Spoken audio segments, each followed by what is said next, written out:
Price of Fear. Brought to you by Vincent Price.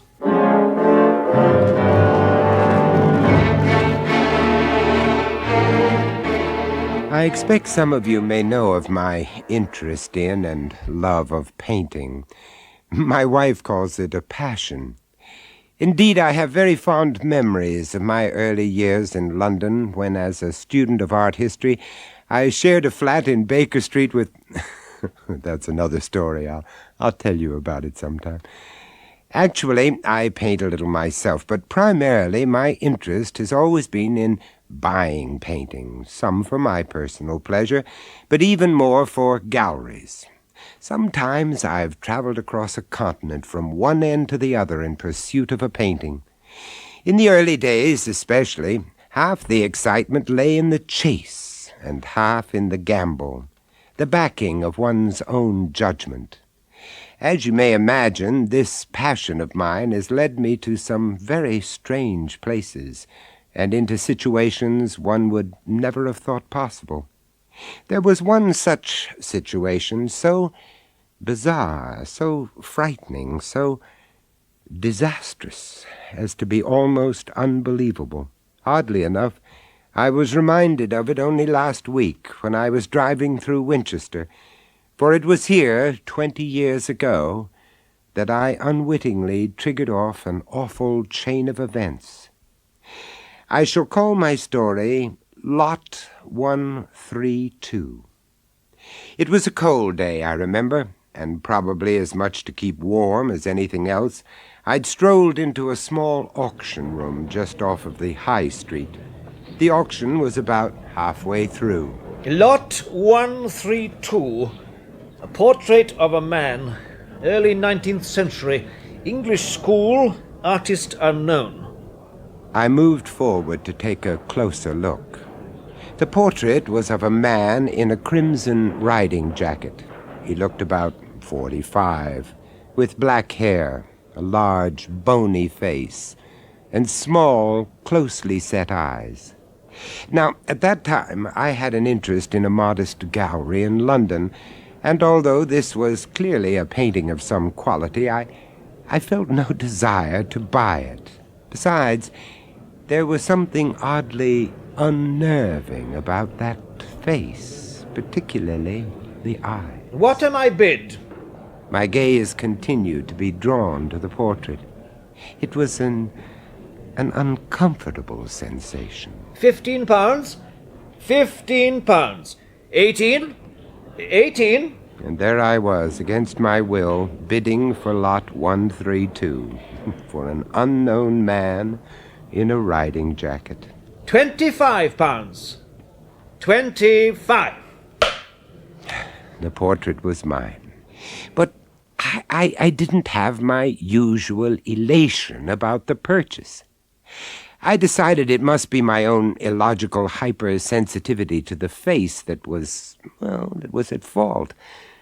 When I got back to London, I put the painting in a small anteroom of the gallery and forgot all about it, until a few days later, when an old acquaintance, Michael Emsley, called on me.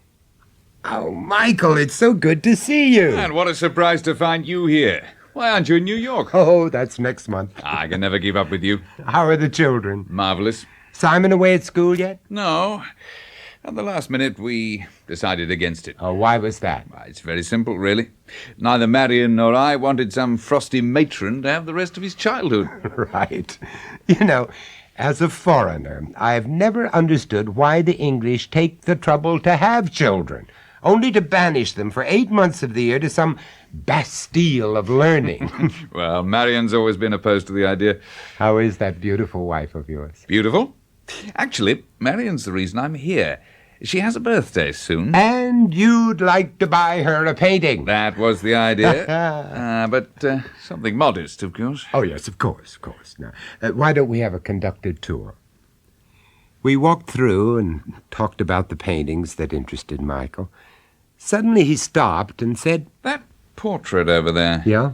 I don't know. It seems to draw me to it. I must say I don't particularly like the chap's face, but I feel compelled to look at him. I'd noticed that throughout the conversation of the past hour, no matter where Michael had been standing in the gallery, he turned round time and again to stare at the face. Do you know what I mean? Yes, I do know what you mean. I bought it in Winchester last week. Winchester? Mm-hmm. That's Marion's hometown. Well, then perhaps he's an ancestor. Vincent, what a good idea. Sorry, I'm not with you. Well, she's often said she'd like a few family portraits to sport on the walls. I see what you mean. But supposing she doesn't like him? Yeah, that's a point. Look here, why don't you take him on Apro? Would you mind? Not at all. I've known you long enough. And so, after we'd exchanged a transaction slip, Michael Emsley took the portrait, promising to give me Marion's answer in a couple of weeks. I must admit, I wasn't sorry to see it go. One evening, about 2 weeks later, I was sitting in my study at home, browsing through a recently acquired folio of early 19th century drawings and engravings. I was delighted when halfway through I turned up an engraving based on that very portrait. What was more, I found out it had been painted by one Jacob Robertson in 1825. He was a painter just now being rediscovered, and the sitter was identified as Nathaniel Jeremiah Blackwell, 1782 to 1830, cloth merchant. The name rang a bell, but that was all. I was about to telephone Michael the news of my discovery when I noticed the time. It was almost 10:30. Well, I don't know about you, but I dislike being disturbed by the telephone after 10, so I decided to leave the call until morning. So the next day I called the Emsley household.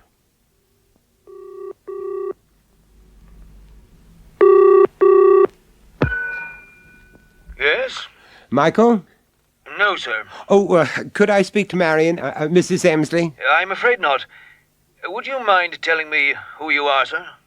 I didn't recognize the voice, but, well, very briefly I explained who I was and about the whole portrait business. You say you're a friend, Mr. Price. Yes. How long have you known them, sir? Oh, about 7 or 8 years. Why? Who are you? Chief Inspector Lowther, sir. Murder Squad. Within minutes I was in the car, heading for the Berkshire village where the Emsleys lived. All I could hear, all I could think about were the words, Murder Squad. What in God's name had happened? My heart was pounding as I drew up at the house.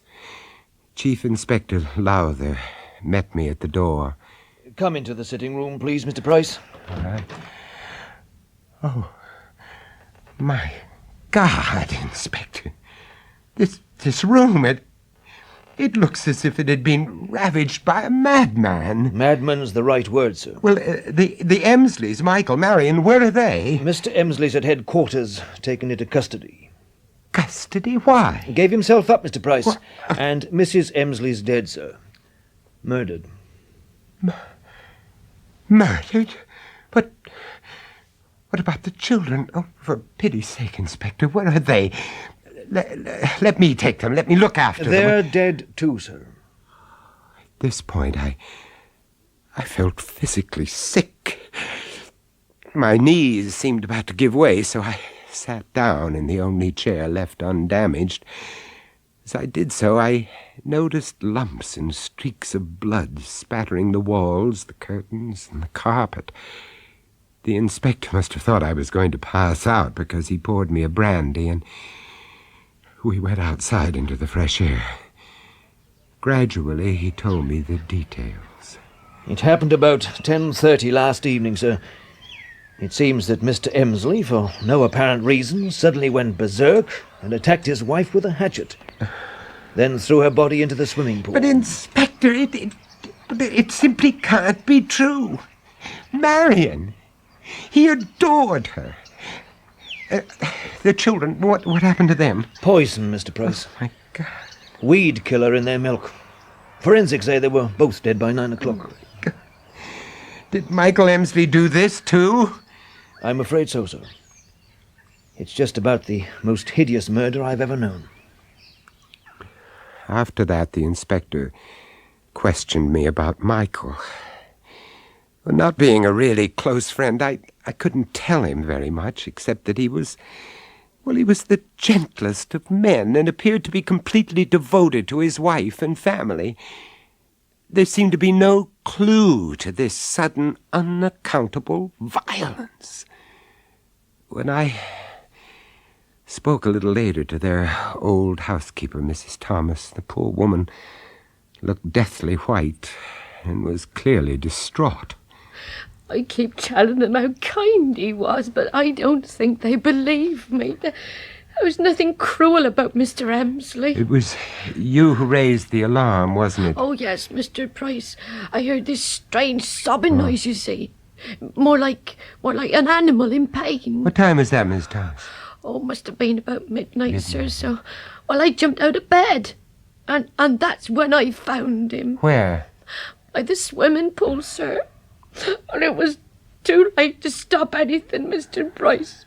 He'd already thrown poor Mrs. Emsley's body into... Yes. But look, did he try to attack you? Oh, no, sir. Crying like a baby he was. And when he saw me, you see, he told me about the children. Yes. Oh, my poor little loves. Oh, it's all my fault, Mr. Price. If only I hadn't let him take up their bedtime drink. Well, didn't he usually? Oh, no, sir, no. I did that, you see, always. But last night, he insisted. Insisted? How do you mean? Well, he fairly snatched the mugs off the tray and told me to get out the way. Well, that doesn't sound like him. No, sir, it wasn't. But, well, he had been a bit funny for about a fortnight. Funny, you mean bad-tempered then? Yes, with the children and with Mrs. Emsley, sir. Oh. Well, perhaps he was worried about his work. I couldn't say that, but I know Mrs. Emsley was worried about him. The way he'd sit in his study for hours just brooding. Not himself at all. And he'd been like this for about 2 weeks. Just about, sir. Oh, dear, I can't believe it, Mr. Price. I can't believe it. Before leaving, the inspector reminded me about the portrait. When he saw the transaction slip, suggested that I take the painting back with me to London. It was hanging in Michael's study. For a moment, we looked at it together. A thoroughly evil-looking so-and-so, isn't he? Evil. That was it. I didn't know that you could actually smell evil, but you can. That study stank of it. Nathaniel Jeremiah Blackwell seemed to dominate us, and I felt an aura of what I can only call satanic triumph emanating from that canvas. But I tried to put this down to imagination and my own wretched state of mind. As I left the house, the police had started to empty the swimming pool of its red water. It was a sickening sight. Within hours, the portrait was once again in the back room of the gallery, and although privately I decided either to lose it or even destroy it, I said nothing to my partners. I could hardly tell them that I destroyed a painting of quality simply because I had a feeling about it. The next morning I flew to New York on my prearranged business trip, and a month later I found myself in a library in Washington, D.C. Idling away an hour or two, I came across a newly published encyclopedia of criminals and criminology. Flicking through the pages, I found this entry. Nathaniel Jeremiah Blackwell, 1782 to 1830. Hanged in London for the murder of his wife and children. Brutally assaulted wife with hatchet. Throwing body into river. Poison put in children's gruel. Nicknamed Killer Satan. So that was it. Blackwell's evil. It must still be alive. How else could one account for Michael Emsley's behavior? But despite instinct, I couldn't logically dismiss the possibility of coincidence. However, I didn't intend to take any chances. That portrait had to be destroyed. Immediately I cancelled all further engagements, and the next day flew back to London. Can you imagine my horror when on arrival at the gallery I found the portrait had been sold 3 weeks previously? I had to work quickly. The record showed it had been bought by a Peter Smythe living in Haywards Heath. I telephoned and spoke to his wife, telling her that there had been some confusion over the portrait, that my partner was unaware that I'd promised it to another client. Do you want to buy it back, Mr. Price? Mrs. Smythe, it would save me a great deal of embarrassment if that were possible. Well, so far as I'm concerned, by all means. I can't stand it. It gives me the creeps. What about your husband? Well, he seems quite fond of it. It's hanging in his study. I see. Do you think I have any chance of persuading him to part with the painting? You could come over and try, if you like. Thank you. This evening? Yes, but could you make it about 8:30? I'll have got the children to bed by then. We'll have more of a chance to talk. Yes, I understand completely. 8:30 then. Thank you, Mrs. Smythe. Goodbye. Coincidence? Imagination. I couldn't take the risk. This time I had to back my instinct. I had to get to the Smythe house before the children were put to bed. I arrived at about 8 and left the car parked outside the front gates. As I walked up the long drive, sheer natural curiosity urged me to peer through the window of a small garden shed. Standing on a workbench was a large tin, clearly marked weed killer, poison. I quickened my steps to the house. Approaching the front door, I could now see the gardens which lay at the back. When I saw a large ornamental fish pond, my stomach turned over. Weed killer? Water? Coincidence again? I rang the bell. Good evening. You must be Mr. Price. Yes, that's right. I'm sorry I'm a little early. Oh, that doesn't matter. I haven't quite got the children settled yet, but do come in. Thank you. Actually, I'm rather glad you are early. Oh. I haven't had a chance to tell him about this portrait business yet, but I'd like to explain about my husband. Well, is he ill? Oh, no. No, not physically, but he's become depressed. About life in general, so he may give you the wrong impression. But how do you mean? Well, he's always been such a happy, easygoing person. No temperament at all. Not like me. And he's changed? Oh, yes. Yes, totally. He's moody. He's irrational. And he's never been bad-tempered with me and the children for no reason. But now... Miss Smythe, how long has this been going on? Oh, about 3 weeks. 3... I can't understand it. It happened almost overnight. 3 weeks, I see. But does he want to talk about it? I mean, communicate? Oh, no. No, that's just it. He takes himself off to his study and sits there for hours, alone. Perhaps he's overworked. Maybe he needs a holiday. Oh, we tried that a week ago. Was he any better? Much. But within a few hours of being home, he was just the same. Oh, I'm so worried about him. Do forgive me, Mr. Price, letting my hair down to a complete stranger. Not at all. You've actually been a great help. If there's anything I can do... Well, as a matter of fact, I hope things may be improving. Oh? Yes, just before you arrived, Peter insisted he took the children's bedtime drink to them. He almost threw me out of the kitchen. Mrs. Smythe, where is he now? He's in the kitchen making it. The kitchen door opened and Peter Smythe walked out, carrying a tray. There were 2 mugs of milk on it. I knew that I had to stop him, so I edged to the foot of the stairs. Quickly, I thought, if I held out my hand as if to shake his, I could easily send the tray flying onto the floor. Darling, this is Mr. Price. He wants Get to... out of my way. How do you do, Mr. Smythe? You stupid bloody fool! I'm so sorry. Oh, what must you think of me? Please. Peter, please, it was an accident. Forgive me. Damn you. May I help clear up the mess? No, really, I'll do it. So sorry, Mrs. Smythe. Look, I know this is hardly the time, but I really must talk to your husband about that portrait. Yes, of course. Where did he go? Into the study. The portrait's there, too. Thank you. We crossed the hall to the study. The door was closed. Darling? Darling? Someone to see you.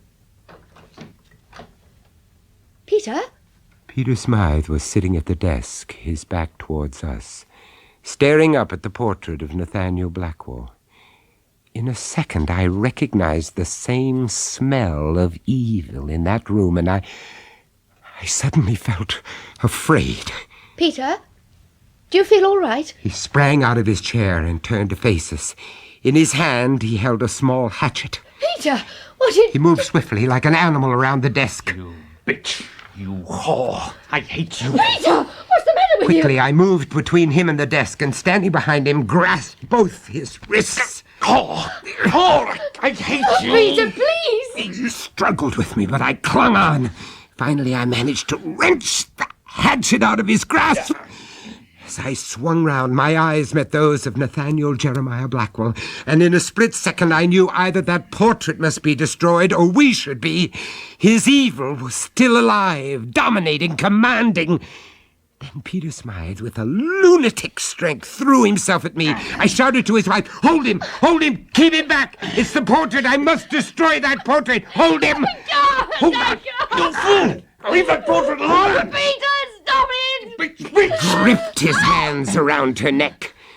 Quickly, I struck at the portrait. With the first blow, Peter Smythe released his wife, cried out in pain, and reeled around the room. I struck at Blackwell's eyes, his nose, his mouth, his chest. I felt possessed, overwhelmed by anger and hate. But Smythe, his strength ebbing away with each blow, began to whimper like an animal. Finally, the picture cord gave way, and Nathaniel Jeremiah Blackwell slid to the floor.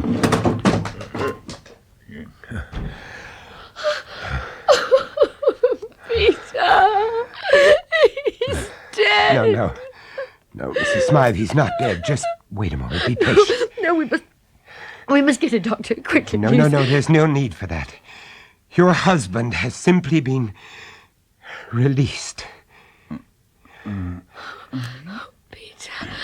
Oh, thank God. Darling, what happened? You... Nothing happened, Mr. Smythe. Will he remember, do you think? Only as one remembers a nightmare. At first, a few details will remain clear. And then gradually, in time, all will be forgotten. And by you too, Mrs. Smythe. I haven't hurt you, have I, darling? No, my love. You haven't. Not you. What strange powers a painting can have. Sometimes good, but in the case of Nathaniel Jeremiah Blackwell, evil. Hours later, after I'd burned what remained of the canvas, I told the Smythes the whole story. There was one thing I didn't tell them, however, but I'll tell you. When the portrait crashed to the ground and Peter Smythe lay exhausted in his wife's arms, I noticed the vermilion paint of Blackwell's hunting jacket had come off the canvas and lined the knife edge of the hatchet. That was understandable, but why had so much appeared on my hands and streaked my wrists? Old paint should flake or powder. But this was wet, very wet. When I washed my hands a few moments later, I knew why. It wasn't paint. It was blood. Do any of you listening at home have portraits hanging on your walls? Are they of unknown cities? Be careful how you look at them. You never know. Goodbye.